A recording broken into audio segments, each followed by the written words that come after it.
So I'm on the BJJ Fanatics website, and I see 3 new videos by some guy named Thomas Radzinski. You familiar with that guy at all? Nope, absolutely not. No? Well, he's got some good stuff. Three brand new videos.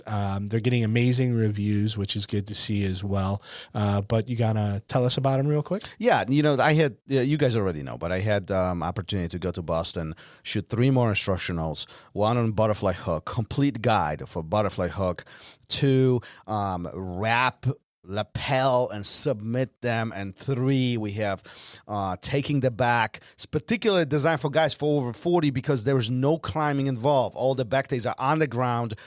Very, very full and effective system. So dip into it. I'm really hoping that this is going to help your jiu-jitsu and really take it to the next level.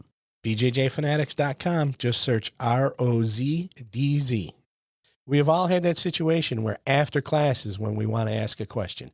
And Thomas, a lot of those questions you've already answered, right, at Ask a Black Belt. Yeah, it's another podcast that I'm running.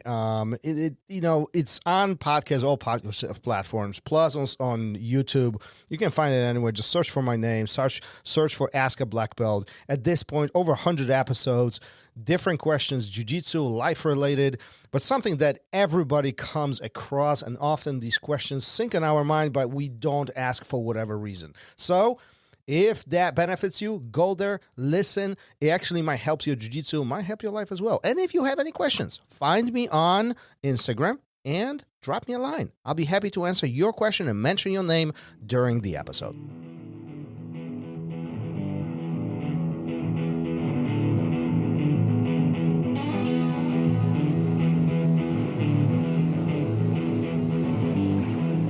Welcome to Raw Radio.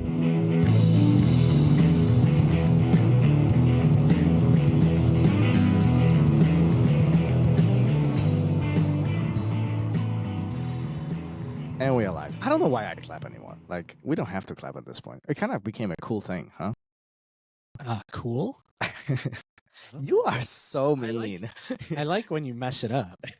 You are so mean. I have a mean streak. You do.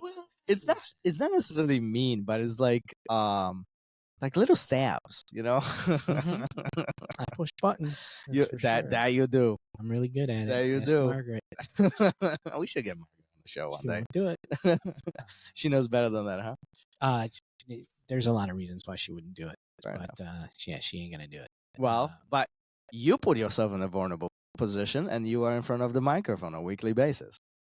Sure, that's one way to look at it. But how do you grow if you're not vulnerable? I mean, that's a good point. Can you grow if you're not vulnerable?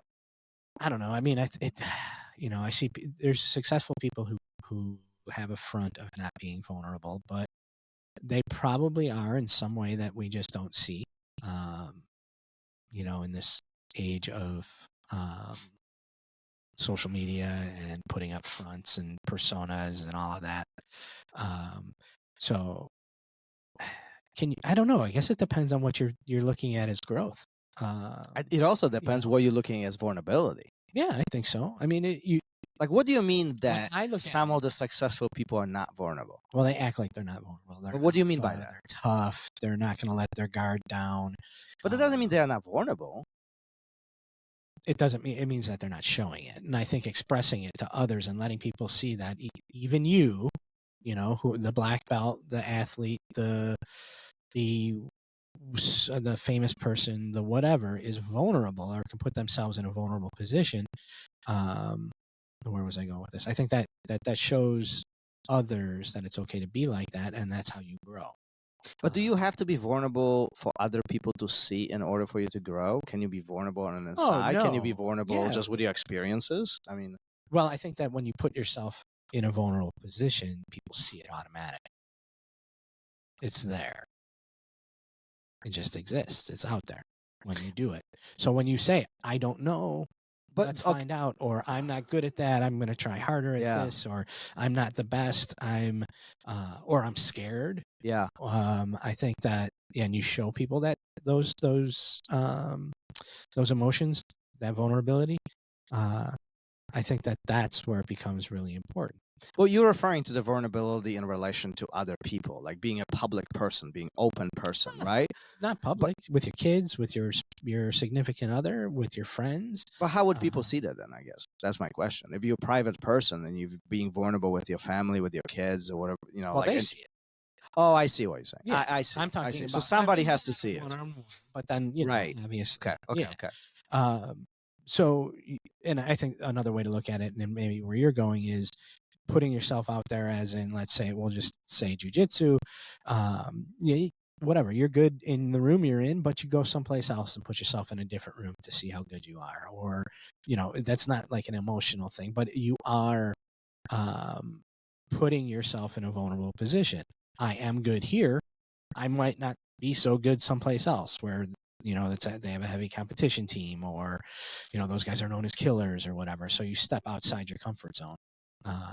Yeah, it And doesn't you're have. vulnerable there too. Well, but even acknowledging off the mat, like, I don't know this thing, so I'm going to be vulnerable. I'm going to go to school. Yeah, last night I had a conversation with a good friend of us, here from the academy, and he literally changed his career. He's not working currently, and he's full time in school, and he's in his 40s. Like, he's literally going through, forklift life change because hard. he wants to. Yeah. Talk about vulnerability. Shit. Yeah. I mean, like, You're told at that age you're crazy. well, so he was saying that most of his teachers and professors are either his age or younger. Like, in those rooms. yeah. So, like, he goes, like, he was telling me some stories. He's just like, they're working on something, and he's, asking these 20-year-olds who are next to him for advice because he doesn't know, like, Yeah. There's these dynamics have changed since last time Sure. we were in school. So the methods have changed. If he hasn't been doing this, if he hasn't been in school for 20 years, Right. Oh my God. Right. Talk Talk about vulnerability, right? for So, like, sure. I asked him, it's like, how is that going? He's like, I don't care. I'm doing this. I Mhm. signed up. I'm doing this. Talk about vulnerability. It's also about perseverance. Talk about pushing grit. I mean, Yeah. like, that's what Rose was talking about. I mean, this is how we started on this. What a brilliant young individual, right? What a brilliant young woman Mhm. going through, one, being raised in, you are amazing, not with a bad intent, but still you are an amazing, and then going through these obstacles of life and continuing being, recognizing the fact we all have to grow. We all have to be vulnerable. We have to recognize that we suck at something.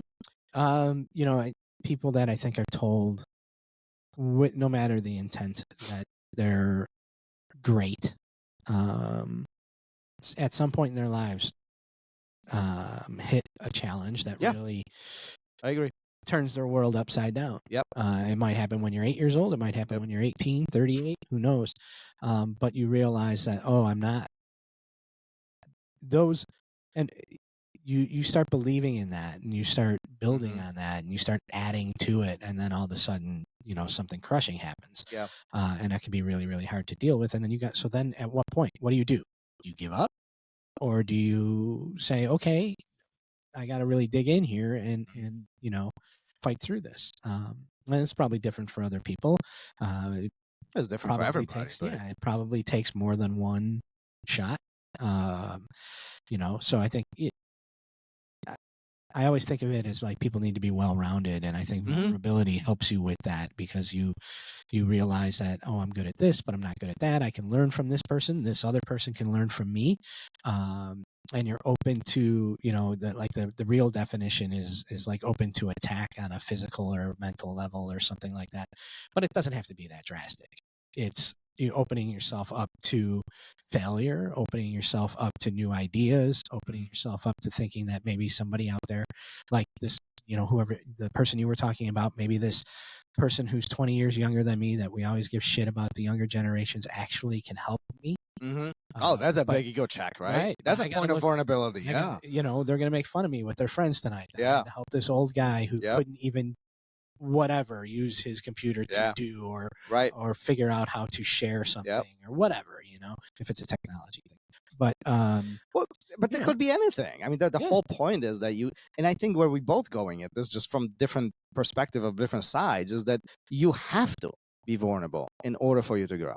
I think so. Yeah. Like, there is no, I don't know, like, it's hard for me to even envision somebody who is not vulnerable at all and having any Well- type of growth whatsoever, right? Yeah, and again, what does growth mean? Does it mean winning? If winning means growth, then I don't think you need to be vulnerable, because some people just are amazing at what they're doing, and they stay in their lane and they keep getting better at it and better. I don't at it and know. better at it. I disagree. I disagree because even winning requires for you to get better, and in order for you to get better, you have to identify that you're not that good.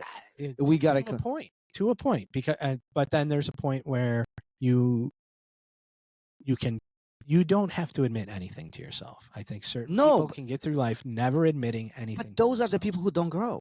Right. See, this is what I'm saying. It's like that. But I said, what does it mean? Does it mean winning? Yeah. Because those people can't. There are people that retire from whatever they're doing on top, and they never really had to put themselves out there. They were just that talented. I don't know. There's other people. Sure, we talked about it in the podcast, even where there are those people, but then there's the other people who have to really work, and you don't see it. You don't see the struggle for them until they're. Until they explain it to you after they've won something. There's naturals at things, and they bow out before stuff gets tough, before they have to change, before they perhaps. How many boxers go on too long, without wanting to change. Look at his name comes up so much, but look at Michael Jordan. In Michael Jordan's later years, was he dunking from the free throw line? No, he was shooting from the outside, right? He changed. He became vulnerable. Well, but I guess he's somebody who wasn't. He was somebody who got kicked off the high school basketball team. Told he wasn't good enough. That story mind blowing. He, you know what I mean? So he became a winner through adversity. Yeah, and then was smart enough towards the end to know, hey, I don't have the physicality anymore, so I'm going to beat you with my mind. I'm going to beat you with what I still have. And I think some people don't get there and don't open themselves up and become vulnerable enough to say, I don't have the physicality anymore. I can't do what I used to, so I need to change. They say to themselves, I can't do what I used to. I quit. I'm done. Right, but going out on top. So this highlights what we both essentially said at the beginning of all of this, that if you are not vulnerable, you will not grow. You will quit. Right? The overconfidence in yourself, this inability to notice that you need to change, adjust, and continue growing essentially will put you in a point of disadvantage, and at some point you will dissolve. You will no longer do what you want to do, simply because you cannot adapt to the environment, which is continuously changing, especially if we talk about jiu-jitsu mat or jiu-jitsu as an art, jiu-jitsu as sport. All of this is never ending and continuously ongoing change. For sure. How many people have you seen over the years who wouldn't change their game and then they quit because they can't do it anymore?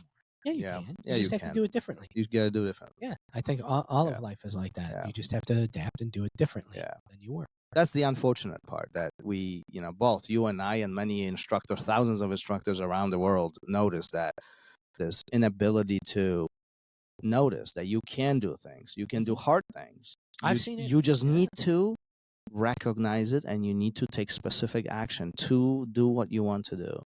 And that's hard. Yeah, that part is hard. I've seen it in other fields that I've worked in where, they're fields that evolve, where there's constant change. There's new ways of doing things. There's new equipment. There's new medicine. There's new, and you have to keep up on it. And you have to go and you have to grow with it. Otherwise, you kind of get left behind. Yeah. And I've seen those people get left behind, and they're bitter. They never say I didn't do it. Every once in a while, you'll see one that says, I didn't want to. It wasn't for me anymore. It wasn't. But see, I think that person is growing. Yes. That person put themselves in a point of vulnerability and said, listen, this is not for me. I hang it up. It's okay. Life is good. Right. But they don't point the finger and say this is somebody bullshit, else. Right. I don't need it, and I could do it. Right. Right. Big difference. Right. Big difference. This was a great conversation. I'm glad we had Rose on the show. We haven't had many non-black belts. Matter of fact, if I recall it correctly, this is second. Rudy going way back. Yeah. I mean, I'd have to look at. I think that's it. I think Rudy and Rose. I think they're Rudy and Rose with the only brown belt or the only non-black belts. We've had judo guys with their black belts. True. But it's such a I think it was this was very refreshing. And if you haven't listened to the episode, you have to. You have to. This is such a great story, so inspiring, and such a brilliant young lady. Yeah. I'm looking forward to actually watching from the sidelines and see what she has developed, what she will develop over the next several years as she is getting closer to that black belt and continues growing in jiu-jitsu. Yep. And if you're a parent, she's got some good parenting advice for you too. So check it out. Let's wrap it up for today. All right. See you Later. Thank you for listening to Raw Radio. If you enjoyed the show, don't forget to leave us a review and help us make the show even more amazing. For future episodes, check out our website and follow us on all major podcast platforms. Take care.